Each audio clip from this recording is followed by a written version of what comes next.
Meus irmãos, a paz do Senhor Jesus, estamos aqui mais uma vez para falarmos da palavra do nosso Deus e nesta oportunidade iremos falar sobre a última lição das epístolas gerais. Vamos falar sobre a epístola de Judas. Deixamos ela aqui para o final, para que nós possamos concluir esse mês que foi um mês de bênção, de vitória, a qual nós aprendemos muito da palavra de nosso Deus, e você foi o nosso convidado e é o nosso convidado especial. Mas antes de nós comentarmos a respeito disso, eu gostaria de orar com você, agradecendo a Deus pela oportunidade que Ele nos concede. Então, aonde você está, curve teu semblante e vamos orar, vamos falar com o Pai. Senhor nosso Deus, te louvamos na beleza da tua santidade, te adoramos pelo que o Senhor é, por aquilo que o Senhor vai fazer, pela bênção alcançada, pela vitória alcançada, que o Senhor continue nos ajudando. É o que eu clamo, oro e agradeço em nome de Jesus. Amém. Pois bem, meus irmãos, estou muito feliz com Jesus, pois ele nos deu a oportunidade de, ao longo deste mês, ou melhor, ao longo do mês passado e parte desse mês, nós falarmos a respeito da palavra de nosso Deus. Hoje, por exemplo, hoje é 5/5, a qual eu estou gravando esta aula para vocês e para mim também, pois eu aprendo muito com a palavra do nosso Deus. E você, meu amigo, meu irmão, você que pode e deve ser impactado por esta palavra, eu tenho certeza que ela foi de bastante valia, de bastante proveito para você. Pois bem, hoje nós iremos falar sobre a epístola de Judas e tem por título, lição de número 10. Eu quero colocar aqui para você, como a gente sempre coloca nossos slides aqui, ó. Esse é o slide de hoje. Lição de número 10, a epístola de Judas, por mim, seu amigo, seu irmão em Cristo, Leonardo. E eu sou grato a Deus por isso. E nós começamos falando desta epístola. A tradição cristã, com base em Mateus 13:55 e Marcos 6:3, afirma que Judas, o escritor da epístola, era um dos meio-irmãos de Jesus. Se assim for, ele, como Tiago, não se gaba do seu relacionamento familiar com Jesus. Em vez disso, simples e humildemente declara-se servo de Jesus. Provavelmente, Judas tenha escrito sua epístola quando viajava de igreja em igreja como evangelista. Sua carta foi escrita para combater os ensinos dos falsos mestres que penetravam na igreja e enganavam a muitos crentes. Então, como todas essas epístolas gerais, como nós vinhamos falando, Judas também não foge do assunto principal, que é combater os falsos mestres. Então, desde Judas, desde Pedro, desde Tiago, desde João, nós encontramos falsos mestres. Então, não será de exclusividade nós não encontrarmos falsos mestres também na atual igreja que vivemos. Tá certo? Então vamos lá, vamos comentar um pouquinho a respeito disso. E eu quero usar aqui esse slide para que a gente possa falar um pouco mais. O esboço dessa lição hoje é a introdução e o esboço da Epístola de Judas, né? O desafio é batalhar pela fé. O desafio batalhar pela fé, continuação. O caráter e o destino dos falsos mestres. Lembrai-vos das palavras dos apóstolos. Lembrai-vos das palavras dos apóstolos na continuação. E como batalhar pela fé. Esse é o esboço dessa lição. E a gente começa né, nós começamos no texto de número 1, dizendo o seguinte: a autoria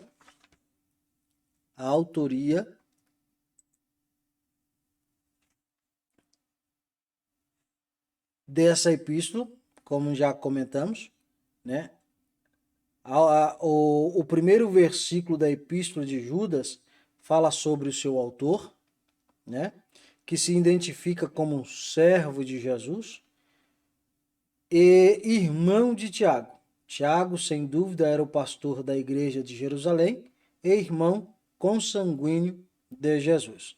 Está lá em Marcos capítulo 6, versículo 3 e também em Mateus capítulo 13, versículo 55.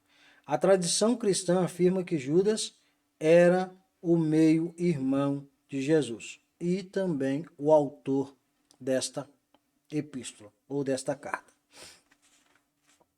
Comentamos um pouquinho sobre a data. O escritor não indica quando e nem para quem foi escrita a sua carta. Alguns estudiosos acham que tenha sido enviada às igrejas judaicas da Palestina, né? Quanto à data em que foi escrita, a preocupação de Judas com as heresias que estavam surgindo e perturbando a igreja primitiva nos afirma a data provável entre 70 e 80 depois de Cristo. De acordo com o versículo 3, é evidente que o autor queria apresentar uma exposição geral do Evangelho, mas por causa do surgimento e crescimento repentino de ensinos heréticos, de tendências imorais, conduzindo crentes à apostasia, o Espírito Santo guiou Judas a escrever em torno da ideia central de se batalhar pela fé. Ok? Então veja que Judas ele queria abranger o evangelho numa totalidade, mas devido ao grande número de falsos ensinos e falsos mestres que estava surgindo naquela época, ele agora, guiado pelo Espírito, volta a sua palavra, direcionando ela para a batalha pela fé, para aguentar a perseguição, para conduzir a palavra da verdade, para fazer com que aquilo que nós aprendemos não venhamos deixar de lado. Então Judas, ele também segue o mesmo contexto, né? Vamos dizer assim, que o mesmo contexto que o restante das epístolas gerais. Então nós podemos concluir nessa parte que Judas, ele quando viu os falsos mestres ensinando e trazendo os crentes à apostasia da fé, né, a afastar-se da fé, ele direciona sua palavra em combate a esses falsos mestres. E também ele direciona esta palavra aos crentes para que esses batalhem pela fé. Então é isso que a gente encontra aqui já de início na epístola de Judas. Uma outra coisa que nós encontramos aqui também é os escritos apócrifos, né? O uso de escritos apócrifos nesta epístola tem dado origem a muitos questionamentos. Há uma citação quase integral do livro de Enoque, nos versículos 14 e 15. O versículo 9 contém matérias idênticas ao livro Assunção de Moisés. A citação desses livros por Judas não significa que ele os tivesse aceitado como divinamente inspirado, mas que aceitou alguns trechos desses livros como verdadeiros. Então, Judas ali também pega alguns pontos, né, desses livros apócrifos e usa eles para combater os falsos ensinamentos, as heresias que estavam permeando a igreja naquele momento. Em Atos 17, 28 e Tito 1, 12, Paulo cita autores não inspirados, né? Logo, a inspiração divina de Paulo não está propriamente no conteúdo desses registros, né? Mas o fato de registrá-los, além disso, os escritores da Bíblia foram protegidos de erros pela inspiração sobrenatural e especial do Espírito Santo. Como que a gente entende isso aqui? Eu vou entender, vou tentar passar para você de uma maneira mais clara, para que nós possamos compreender. Nós citamos alguns trechos, né, de autores hoje no secular, mas não significa que nós nós o referenciamos como a divina palavra inspirada da parte de Deus, ok? Essas são citações que nós usamos para compreender uma ideia, ou para reformular uma ideia, ou para formar uma ideia. Então, Judas aqui também, como Paulo o fez também, usa alguns trechos de livros, de histórias conhecidas, de passagens conhecidas, para reforçar uma ideia, ok? Não significa que eles estavam de acordo com tudo aquilo que foram escritos ou que é escrito pelos livros apócrifos, apresentados pelos os livros apócrifos, tá bom? Mas eles usam ali alguns trechos, nesse caso Judas, usa alguns trechos para formalizar uma ideia e defender a fé genuína do Evangelho de Cristo. Também há uma semelhança literária entre Judas e 2 Pedro, uma comparação entre a Epístola de Judas e o capítulo 2 de 2ª Epístola de Pedro mostra alguma semelhança entre ambas. É possível que esses escritores sacros tenham lido os escritos um do outro. Também é uma teoria, né, que formalizam aí na versão, ou melhor dizendo, na teologia, que alguns afirmam que eles possam estar ali lendo os escritos uns dos outros, tá bem? E isso aqui é para efeito de nossa curiosidade. Todavia, temos a ressaltar que na composição das escrituras está acima de tudo a soberania do Espírito. Pedro trata dos falsos mestres no sentido profético, enquanto Judas menciona no sentido presente. Então, mesmo que os dois tivessem lido escritos uns dos outros, nesse caso há uma diferença porque um vai no aspecto futuro e o outro trata do problema atual, do que estava ocorrendo naquela hora. Qual que é o valor dessa epístola? O grande valor espiritual da epístola de Judas é a defesa da fé cristã. Aí nós podemos dizer que nós vivemos em épocas que precisamos da epístola de Judas para combater a falsa palavra pregada em nossos púlpitos, né? Vivemos em uma época em que o conteúdo da Bíblia é posto em dúvida. E a teologia modernista é especulativa e disseminada aos quatro ventos e divulgada e aceita. Hoje eu estava lendo um feito, por exemplo, de um teólogo, de um grande teólogo, e ali nós estamos agora, nesse exato momento que eu estou gravando essa aula com vocês, aqui falando com vocês, estamos passando por uma situação de que vamos dizer assim, as coisas erradas, né, querem adentrar dentro das nossas igrejas. E alguns líderes estão aí se reunindo com lideranças de vários credos religiosos e estão hoje tentando entrar num acordo, né? Entrar num acordo.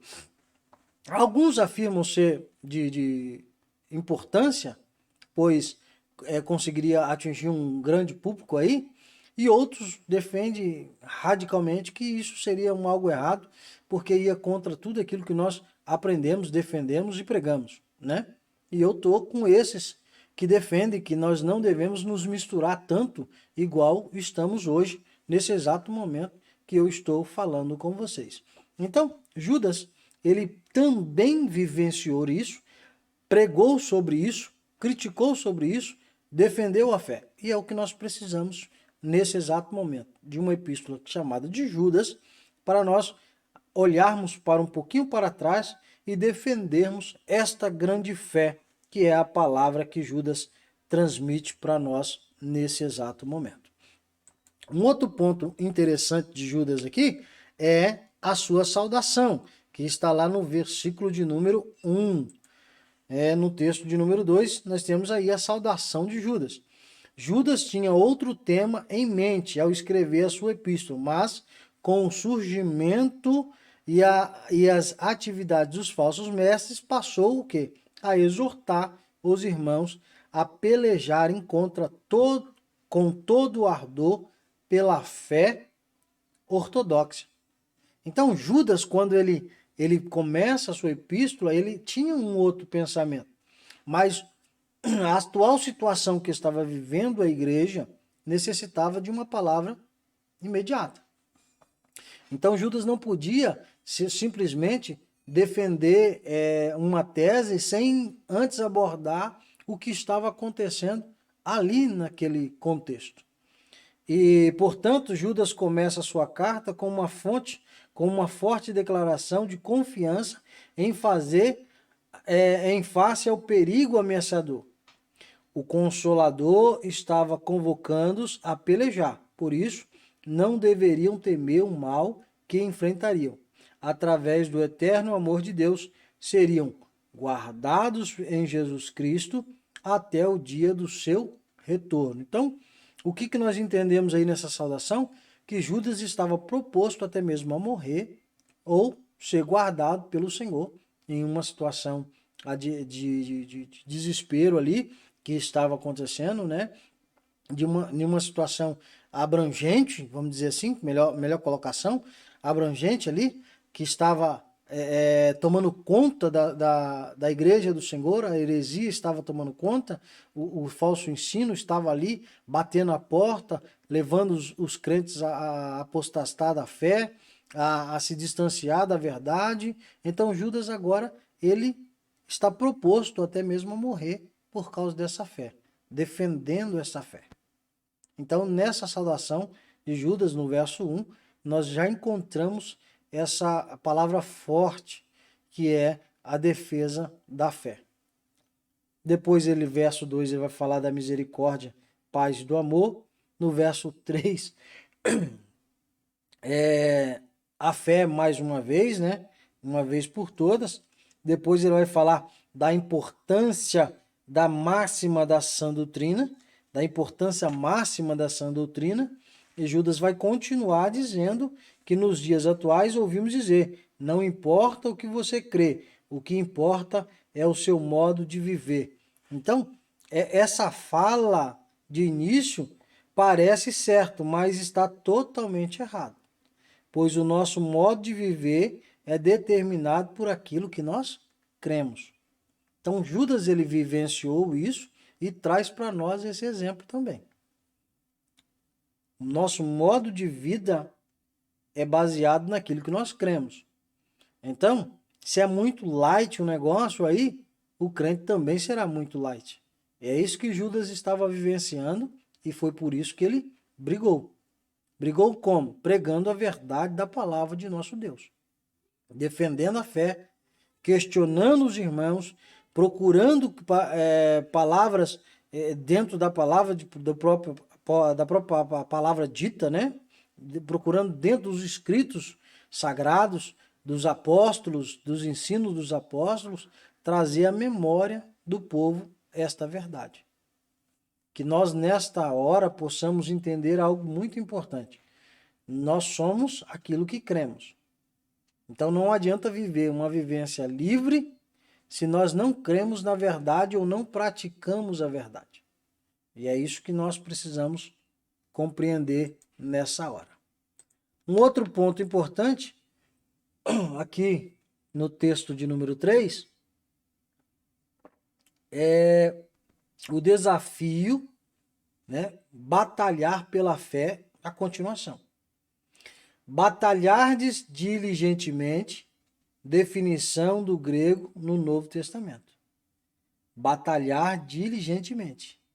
O que isso quer dizer? Judas, o autor aqui dessa epístola, fala em batalhardes diligentemente pela fé. Observamos esta palavra que o Espírito Santo escolheu usar para instruir a igreja, a forte expressão grega apoganizamai, traduzida por batalhar diligentemente. provém da palavra grega agon, que indica força ativa. Então, batalhar diligentemente é nos esforçar constantemente, nos colocar à disposição da obra, da palavra de nosso Deus. Então, nós precisamos entendermos isso. E Judas, ele coloca, nesse ponto de número 3 aqui, essa batalha diligentemente. Então, não adianta nós falarmos que somos cristãos se nós não defendemos a palavra de Deus constantemente. A natureza da nossa batalha. Vemos na interpretação da palavra agon que a nossa reação aos ensinos falsos deve ser idêntica à de um alarme, levando-nos a o envolvimento numa batalha ou peleja, batalhar nessa causa, né, nesta peleja, reconhecer que se trata de uma batalha de vida. Então, quando nós olhamos para um falso ensino, nós precisamos nos portar como um grande alarme. Precisamos fazer um certo barulho. A atual igreja do século XXI, ela tem se... Desculpa. Ela tem se colocado de maneira errada quanto à defesa do evangelho. Pois tudo parece tá legal, tudo parece estar bem. Mas na verdade não está quando se trata da sã doutrina que nós pregamos. Judas, ele vai trazer para nós essa memória, ou esse memorial, dizendo para nós que quando surgir um falso ensino ou um ensinador, que o verdadeiro cristão se porte como um grande alarme. Se for necessário gritar, precisamos gritar. Se for necessário questionarmos, vamos questionar. É isso que está acontecendo. É por isso que Judas, ele volta para uma direção, né? Ele olha para uma direção que ele não iniciou, mas o Espírito Santo o guia para essa defesa, o guia para instruir o povo. Nós precisamos da Epístola de Judas na atual igreja. Pois bem, e assim nós chegamos ao texto de número 4, que vai falar sobre o caráter e o destino dos falsos mestres. Duas negações básicas acontecem aí no versículo, em Judas 4. Judas afirma que os falsos mestres são culpados por dois erros. Eles transformam em libertinagem a graça de nosso Deus e negam o nosso único soberano Senhor, Jesus Cristo. Então, o que acontece aqui? Eles transformam a graça do nosso Pai em libertinagem e também transformam aí, negam, né, melhor dizendo, o nosso único soberano, que é o Senhor Jesus. Interessante que parece que essa epístola está sendo escrita agora, né? Se nós formos analisar o contexto que nós estamos vivendo agora no século XXI, parece-nos que essa epístola está sendo escrita, pois o contexto que nós estamos vivendo é o mesmo, não está diferente. Alguns pegam a graça e traz a libertinagem junto, achando que está tudo certo. É o que eu falo para vocês. E nós falamos todos os dias. Não significa que nós estamos na graça, que nós precisamos permanecer imundos. A graça, ela vai além disso. Venha como está, mas não fique como está. É isso que a palavra de Deus diz. Mas alguns estão aí dizendo que não precisa de mudança. A libertinagem está sobressaindo a graça. E a soberania de Cristo está sendo colocada de lado. Eles acham que eles podem perdoar o pecado de alguém. E se nós, quando vamos falar a respeito disso, falam que nós estamos julgando. Não. Não estamos julgando. Nós estamos pregando a palavra de nosso Deus. Tá certo? E assim, nós chegamos aqui ao texto de número 5, que é: lembrai-vos das palavras dos apóstolos. Judas 17. E aí ele coloca uma posição boa aqui para nós. A exortação acerca da apostasia. Lembrando a vocês, né? Eu não mostrei até agora, mas eu quero mostrar a vocês. Lembrando a vocês que nós estamos usando e usamos nessas aulas, né? Nessas 10 aulas, esse material fornecido pela ETAD, Escola de Educação Teológica das Assembleias de Deus, a qual nós oferecemos o curso básico, médio, bacharel em teologia, tudo com o material da ETAD, ok? Esse é o material do nível básico e nós estamos falando sobre as epístolas gerais. Você que quer um pouco mais de conhecimento, não deixe de se matricular. Não deixe de se matricular. Só procurar um núcleo aí na sua cidade. Se você estiver em Campinas, núcleo 111, temos sala aqui no centro da cidade, também em 2 bairros vizinhos aqui. Depois você pode nos procurar e vai nos achar, tá ok? Pois bem, a exortação, cadê aqui? A exortação acerca da apostasia.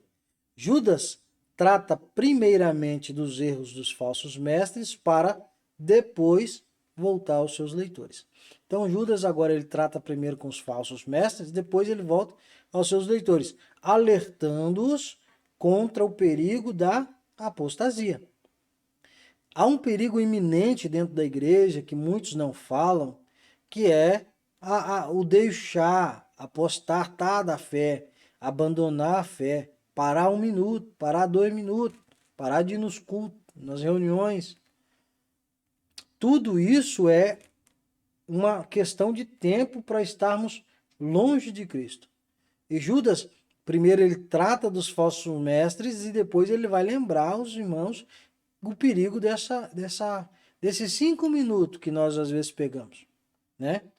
Diz que eles se protegerão do engano, se não esquecerem as predições dos apóstolos sobre o surgimento dos falsos mestres na própria igreja de Cristo.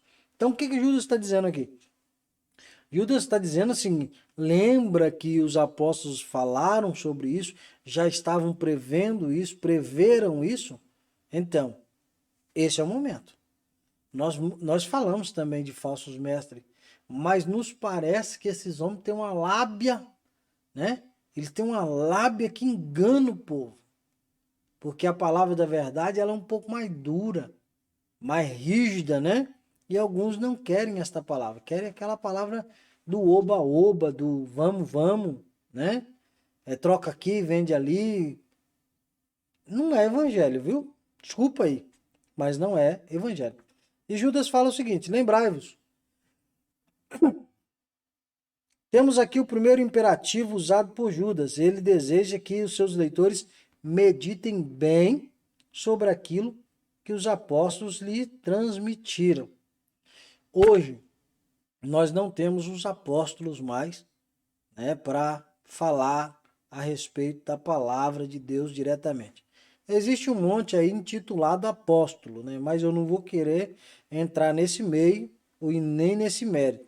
Mas se você quiser saber a origem de apóstolo, dá uma pesquisada aí depois, você vai encontrar várias pessoas falando sobre apóstolos. Mas eu não quero adentrar nisso.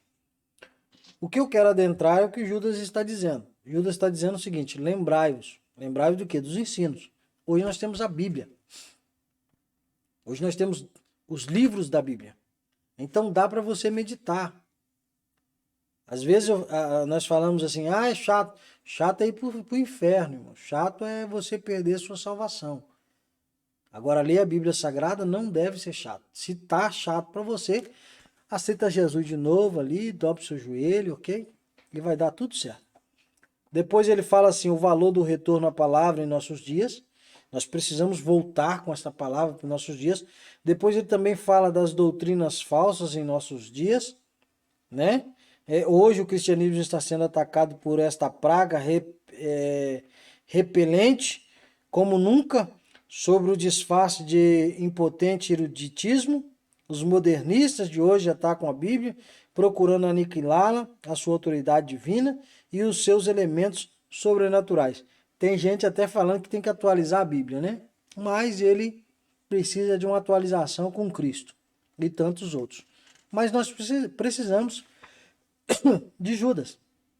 Precisamos da epístola de Judas para que nós possamos o quê? Defender a fé genuína em Cristo Jesus. Maravilha? E assim nós chegamos ao texto de número 6, que é lembrai-vos das palavras dos apóstolos. Há dois outros ensinos falsos e perigosos que ameaçam a igreja de Cristo no mundo atual. Apresentá-los-emos, resumidamente, para que seja facilmente reconhecidos ao tentarem introduzir-se na igreja. Então, vamos lá. O que é? Quais são esses ensinos aí? Teologia da libertação,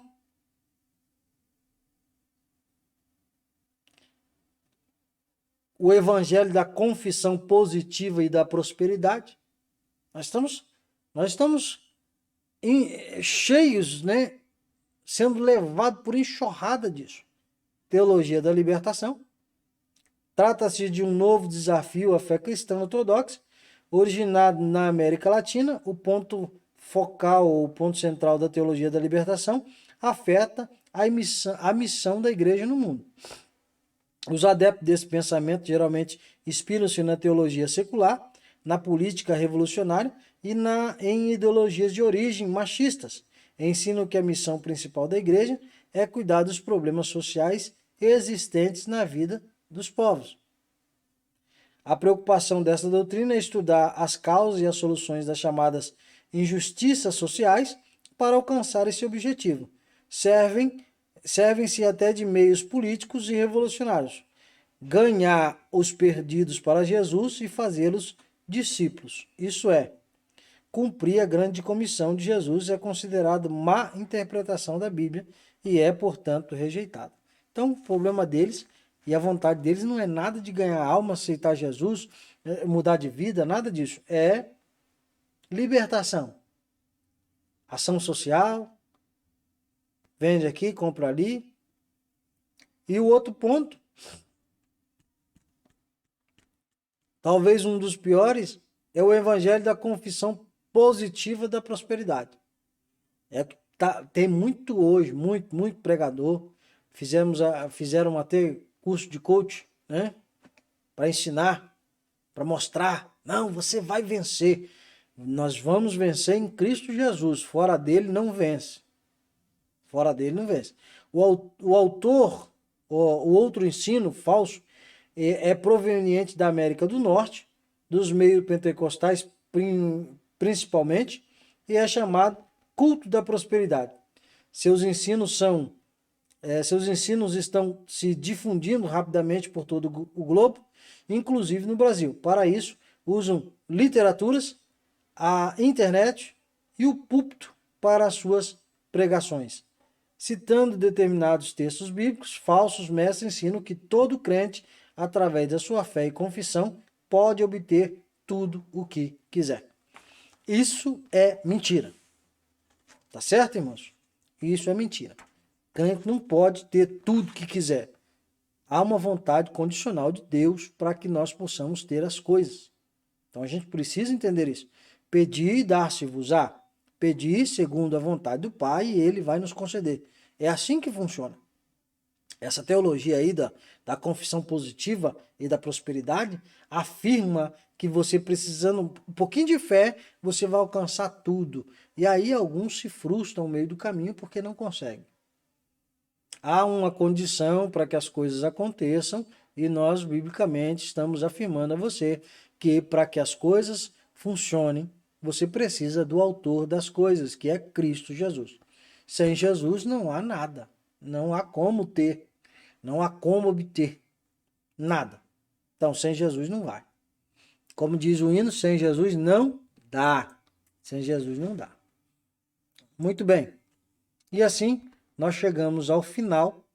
O final é o texto de número 7, que vai falar sobre como batalhar pela fé. No texto anterior, vimos que o ingrediente essencial para se pelejar pela fé é estarmos cientes da presença dos falsos mestres na igreja. Judas admoesta-nos a nunca esquecermos disso. Ele, então, indica mais maneiras de pelejar e precaver-se do erro. Vejamos quais são. Então, Judas ele fala o seguinte: para que você possa se defender ou defender a fé, você precisa entender que existem falsos ensinos. Ponto. Aí, partindo desse princípio, nós precisamos o quê? Identificar eles. Judas reconhece que a falsa doutrina será identificada e rejeitada por aqueles que são espiritualmente sólidos na fé. Então, identifica o falso profeta, deixa ele para lá. Deixa ele, não corre atrás dele não, não vá atrás dele não. Mas tem muitos irmãos aí que parece que gostam do falso profeta, né? Ele fala gostoso, ele fala manso, a palavra dele é boa, né? Boa para o ego, mas não é boa para levar para o céu. Depois ele fala o seguinte: guarda os mandamentos. Se você identificou o falso profeta, agora você precisa guardar os mandamentos. Guardar tudo aquilo que você aprendeu, para que você não caia na lábia. O evangelismo cristão e depois a doxologia de Jesus. Nós precisamos rever também isso. É perigoso e difícil vivermos para Cristo em uma atmosfera de ensinamentos falsos e de moral sedutora. Seria melhor o cristão evitar tal situação? Não. É preciso avançarmos contra as forças do mal. Devemos enfrentar o perigo, pois somos fortes pelo seu poder. Este é o impulso e o contexto desses últimos versículos de Judas. Judas está dizendo o seguinte: não é porque o erro chegou que você corre dele. Não, vamos enfrentá-lo, defender a fé. Nós precisamos defender a fé. Tá certo? E pelo Espírito Santo podemos dizer juntamente como Paulo: combati o bom combate, completei a carreira e guardei a fé. É o que nós podemos dizer a você nesses últimos momentos que nós estamos aqui passando juntos. Identificou o falso mestre? Identificou o falso profeta? Desculpe. Defende a fé. Defende a palavra de Deus. Mas como defender a palavra de Deus? Lendo ela, buscando conhecimento. Tá certo? Então, irmãos, chegamos ao final dessa jornada de epístolas gerais, que tem por títulos aqui Fé, Esperança e Amor. Falamos a respeito da defesa da fé, falamos sobre combater os falsos ensinos, falamos de olharmos para aquilo que nós fomos ensinados, falamos sobre a pessoa bendita de Jesus, sobre o amor de Jesus, sobre a vontade gloriosa de Deus sobre nossas vidas. E agora nós terminamos com Judas dizendo que nós devemos defender essa fé, defender essa obra. Então defenda-se dos falsos ensinos. Se há um falso ensino dentro da sua igreja, se porte como um bom obreiro, valoroso, que maneje bem a palavra. Fale da palavra de Deus com verdade, com propriedade, com força. E não permita, que esse falso ensino adentre na sua casa. Hoje estão trocando chave por isso, por aquilo, compra aqui, compra lá, tudo isso aí, irmãos. São pontos que nós precisamos rever, ok? Precisamos rever isso. Eu me despeço, agradecido a Deus pela oportunidade que nós aqui chegamos até esse momento e dizer que foi um prazer estar com vocês aí nessa última aula e voltaremos semana que vem, se assim Deus nos permitir. Iremos tratar de outros assuntos agora. Propriamente, próxima matéria aí vai ser o Pentateuco e nós vamos ali conversar com você um pouquinho mais a respeito disso. Mas por hora, você que não se inscreveu, dá um seu joinha lá, nos ajude, para que a palavra do nosso Pai seja propagada.